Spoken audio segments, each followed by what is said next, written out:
Assalamualaikum warahmatullahi wabarakatuh. Alhamdulillah wassalatu wassalamu ala rasulillah la hawla wa la quwata illa billah. Amma ba'du.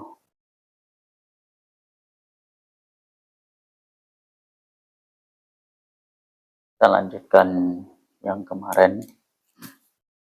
Ngaji lagi. Satu hadis dari Kanjeng Nabi Muhammad sallallahu alaihi wasallam. An Abi Hurairah radhiyallahu anhu. Anin Nabiyyi sallallahu alaihi wasallam qala ma yusibu al-muslima min nasobin wala wasobin wala hammin wala huznin wala adan wala ghammin hatta syaukati yushakuha illa kaffarahullahu biha min khotoyahu.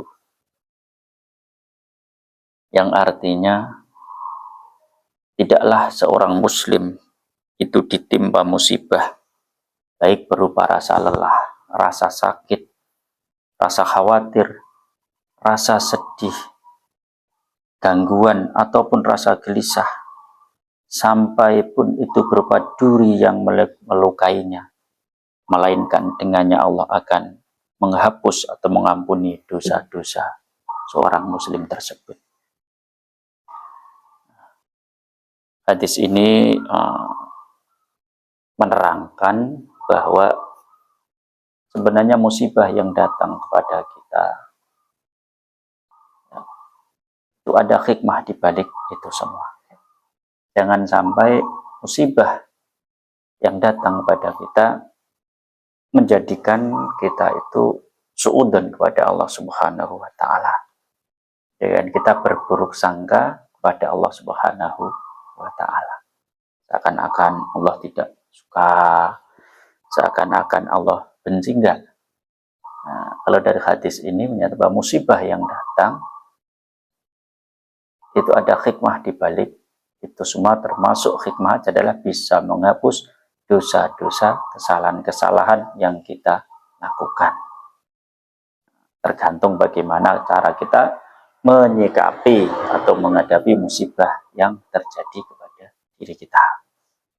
Nah, hikmah yang lain, ya, mungkin saja ya, musibah yang datang itu karena kita terlalu lama kepada Allah. Nah, terlalu lama lupa kepada Allah. Atau dengan kata lain, mungkin Allah rindu pada kita. Mungkin karena banyaknya kesibukan, atau mungkin banyaknya kemewahan, nikmat yang diberikan kepada kita, sehingga kita lupa kepada Allah Subhanahu wa taala. Nah, kan hati-hati. Hati-hati apa? Hati-hati dengan nikmat yang kita terima. Jangan-jangan nikmat itu menjadikan kita jauh pada Allah Subhanahu wa taala. Jangan sampai itu terjadi. Kenapa? Karena kalau seperti itu, jangan salahkan nanti kalau Allah mencabut nikmat itu, dengan harapan dengan tercabutnya nikmat itu kita akan kembali ingat kepada Allah Subhanahu wa taala. Sebagaimana kita lihatkan cerita di dalam kitab An-Nawadir, ya, ini ada cerita anna rajulan maqata thalathina sanatan lam yadhkurillaha abadan.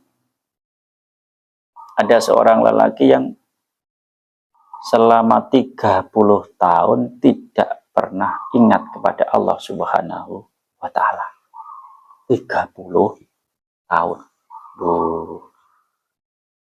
Jadi selama 30 tahun dia tidak pernah ingat kepada Allah Subhanahu wa taala. Lupa dengan Allah. Lupa dengan Allah.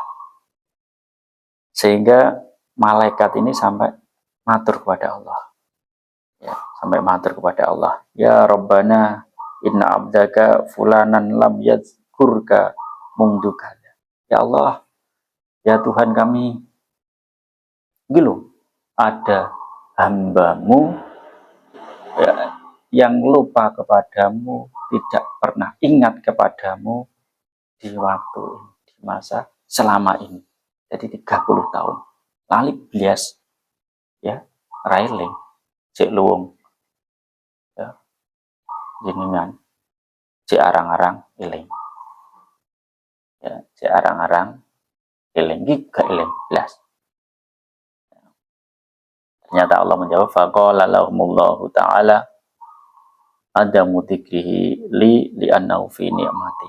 Malaikat-malaikatku, kenapa kok hambaku itu lupa kepadaku, tidak menyebut namaku, tidak beribadah kepadaku, lupa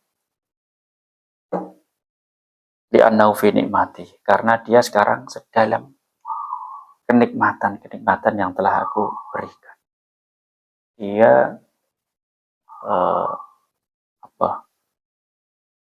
sedang lupa karena menikmati nikmat yang telah aku berikan sehingga menjadikan dia lupa kepadaku. Walau asobatu balwa la dzakaroni. Ingatlah, ketika nanti dia terkena belahi, terkena musibah, la dzakaroni, maka dia akan ingat kepadaku. Ini katanya Allah pada malaikat. Dia lupa itu karena sedang tenggelam ke dalam kenikmatan yang telah aku berikan. Tak gawe sugih, gawe sukses, ya, gawe ayu, gawe dapat jabatan yang tinggi, dapat pangkat yang dia lupa karena dia tenggelam di dalam nikmat-nikmatku.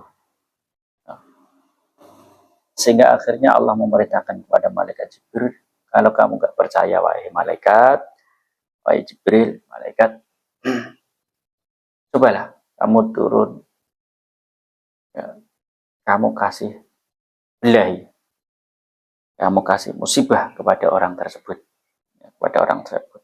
Akhirnya betul, malaikat Jibril ini turun, ya, salah satu pembuluh darahnya itu disumbat. Mungkin kalau sekarang bisa dikatakan penyakit stroke lah, penyumbatan pembuluh darah. Sehingga orang ini akhirnya dia terus sakit. Ini akhirnya terkena sakit. Mungkin lumpuh separuh, atau mungkin ya linu, atau yang lain. Pokoknya dia pada akhirnya sakit. Nah, ketika sakit ini ternyata faqama ar-rajulu yaqulu ya Rabbi, ya Rabbi. Ternyata ketika dia sakit, dia mulai ingat kepada Allah. Dia menyebut Allah, ya Rabbi, wahai Tuhanku, aduh larane, aduh linune, aduh. Tanpa ia dengar sebenarnya Allah menjawab panggilan seorang orang yang sedang merintih kesakitan dengan menyebut nama Allah itu. Faqala Allah Ta'ala labbaik abdi aina kunta fitil kalmudah. Wahai kaulaku, wahai hambaku, kemana saja engkau selama ini? Kau tidak pernah menyebut namaku, kau tidak pernah ingat kepadaku. Sekarang kau baru ingat kepadaku ketika aku berikan musibah kepadamu. Nah, ini jadi pelajaran bagi kita semua. Satu, musibah yang datang kepada kita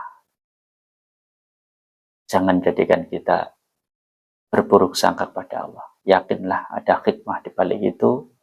Yang pertama tadi menurut hatinya Kanjeng Nabi, bahwa dengan datangnya musibah, maka kesalahan dan dosa-dosa kita dihapuskan oleh Allah Subhanahu wa Ta'ala.